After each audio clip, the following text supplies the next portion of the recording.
اعوذ باللہ من الشیطان الرجیم بسم اللہ الرحمن الرحیم۔ نبی اکرم صلی اللہ علیہ وسلم نے ایک صبح ارشاد فرمایا، پچھلی رات میرے خدا نے مجھ کو اپنے خاص مزد و شرف سے نوازا، جس کی تفصیل یہ ہے کہ پچھلی رات جب کہ میں سو رہا تھا، رات کے ایک حصے میں جبریل علیہ السلام آئے اور مجھ کو جگایا۔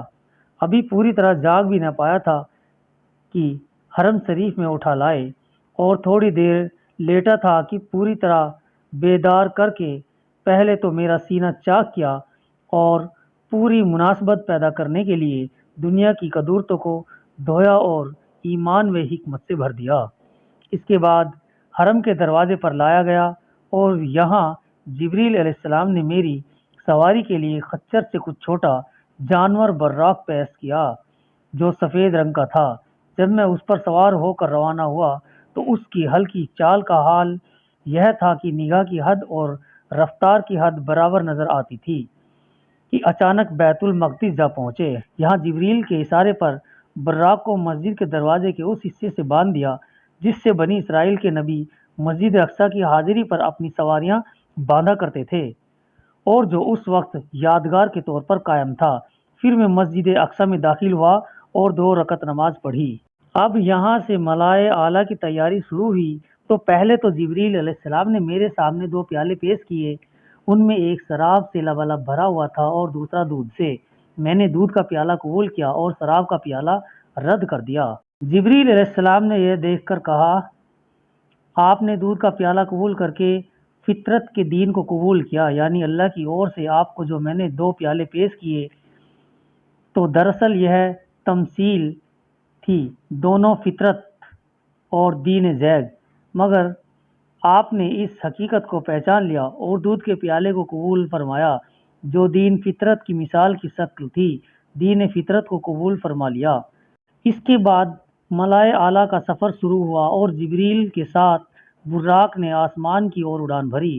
جب ہم پہلے آسمان تک پہنچ گئے تو جبریل نے نگہبان فرشتوں سے دروازہ کھولنے کو کہا۔ نگہبان فرشتوں نے معلوم کیا، کون ہیں؟ جبریل علیہ السلام نے کہا، میں جبریل ہوں۔ فرشتوں نے معلوم کیا، تمہارے ساتھ کون ہیں؟ جبریل علیہ السلام نے جواب دیا، محمد صلی اللہ علیہ وسلم۔ فرشتوں نے کہا، کیا یہ بلانے پر آئے ہیں؟ جبریل علیہ السلام نے کہا، بے شک۔ فرشتوں نے دروازہ کھولتے ہوئے کہا، ایسی ہستی کا آنا مبارک ہو۔ جب ہم اندر داخل ہوئے تو حضرت آدم سے ملاقات ہوئی۔ جبریل نے میری اور مخاطب ہو کر کہا، یہ آپ کے والد آدم علیہ السلام ہیں، آپ ان کو سلام کیجیے۔ میں نے ان کو سلام کیا اور انہوں نے سلام کا جواب دیتے ہوئے فرمایا، مرحبا صالح بیٹے اور صالح نبی کو۔ اس کے بعد دوسرے آسمان تک پہنچے اور پہلے آسمان کی طرح سوال و جواب ہو کر دروازے میں داخل ہوئے تو وہاں یحییٰ و عیسیٰ علیہ السلام سے ملاقات ہوئی۔ جبریل نے ان کا تعارف کرایا اور کہا کہ آپ سلام میں پہل کیجیے۔ میں نے سلام کیا اور ان دونوں نے جواب دیتے ہوئے فرمایا، خوش آمدید اے برگزیدہ بھائی اور برگزیدہ نبی۔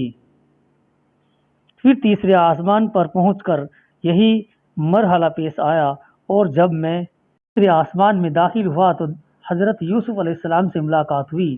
جبریل نے سلام میں پہل کرنے کے لیے کہا اور میرے سلام کرنے پر یوسف علیہ السلام نے بھی سلام کے جواب کے بعد یہی کہا، خوش آمدید اے برگزیدہ بھائی اور برگزیدہ نبی۔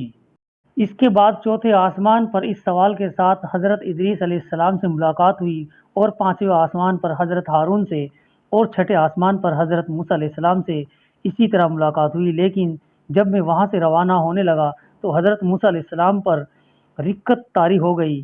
جب میں نے وجہ معلوم کی تو فرمایا، مجھے یہ رشک ہوا کہ اللہ کی زوردار حکمت نے ایسی ہستی کو جو میرے بعد بھیجی گئی یہ شرف دے دیا ہے کہ اس کی امت میری امت کے مقابلے میں کئی گنا جنت کا فیض حاصل کرے گی۔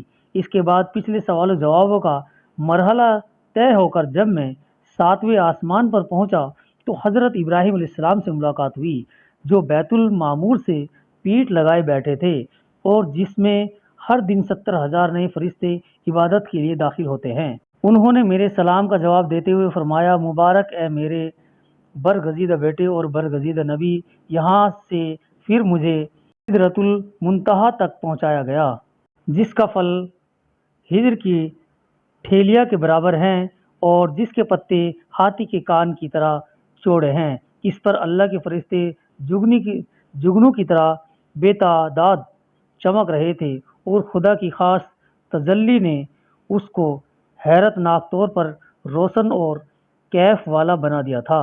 اسی سفر میں میں نے 4 نہروں کا بھی معائنہ کیا، ان میں سے 2 ظاہر نظر آتی تھی اور 2 باطن میں بہہ رہی تھی، یعنی 2 نہریں جس کا نام نیل اور فرات ہے دنیا کے آسمان پر نظر پڑی اور 2 نہریں جنت کے اندر موجود پائی۔ اور ان سب چیزوں کے دیکھنے کے بعد محمد صلی اللہ علیہ وسلم کو شراب، دودھ اور شہد کے پیالے پیش کیے گئے اور میں نے دودھ کو قبول کر لیا۔ اس پر جبریل علیہ السلام نے مجھے بشارت سنائی کہ آپ نے دین فطرت کو قبول کر لیا، یعنی جو ہر قسم کی قدورتوں سے پاک اور شفاف ہے، عمل میں میٹھا اور خوشگوار اور نتیجے میں حد درجہ مفید اور احسن ہے۔ پھر اللہ تبارک تعالیٰ کا خطاب ہوا کہ تم پر رات و دن میں 50 نمازیں فرض کر دی ہیں۔ جب میں ان اسرار الہی کے دیکھنے سے فارغ ہو کر نیچے اترنے لگا تو بیچ میں حضرت موسیٰ علیہ السلام سے ملاقات ہو گئی۔ انہوں نے معلوم کیا معراج کا کیا تحفہ لائے ہو؟ میں نے کہا 50 نمازیں۔ انہوں نے فرمایا تمہاری امت اس بھاری بوجھ کو سہ نہ سکے گی، اس لیے واپس جائیے اور کم کرنے کی درخواست کیجیے، کیونکہ میں تم سے پہلے اپنی امت کو آزما چکا ہوں۔ چنانچہ اللہ کے دربار میں حاضری ہوئی اور اللہ کی اور سے 5 نمازوں کی کمی ہو گئی۔ موسیٰ تک لوٹ کر آیا اور انہوں نے پھر اصرار کیا کہ اب بھی زیادہ ہیں اور کم کراؤ، اور میں اسی طرح کئی بار آتا جاتا رہا، یہاں تک کہ صرف 5 نمازیں رہ گئی، مگر موسیٰ مطمئن نہ ہوئے اور فرمایا کہ میں بنی اسرائیل کا کافی تجربہ اور ان کی اصلاح کر چکا ہوں، اس لیے مجھے اندازہ ہے کہ آپ کی امت یہ بھی برداشت نہ کر سکے گی، اس لیے کم کرانے کے لیے اور کہیے۔ تب میں نے کہا اب عرض کرتے شرم آتی ہے، میں اب راضی و رضا فیصلے کے سامنے سر نیاز جھکاتا ہوں۔ جب میں یہ کہہ کر چلنے لگا تو ندا آئی، ہم نے اپنا فرض لاگو کر دیا اور اپنے بندوں کے لیے کمی کر دی، یعنی اللہ کی مشیت پہلے ہی یہ فیصلہ کر چکی ہے کہ محمد صلی اللہ علیہ وسلم کی امت پر ادا کے طور پر اگرچہ 5 نمازیں فرض رہیں گی، مگر ان کا اجر و ثواب 50 ہی کے برابر ہوگا، اور یہ کمی ہمارا فضل و کرم ہے۔ پیارے دوستوں اور بھائیوں، یہ ویڈیو آپ کو کیسی لگی کومنٹ کر کے ضرور بتائیں، اور ویڈیو کو لائک کریں اور چینل کو سبسکرائب کریں جو آنے والی دوسری نئی ویڈیو آپ تک پہلے پہنچے۔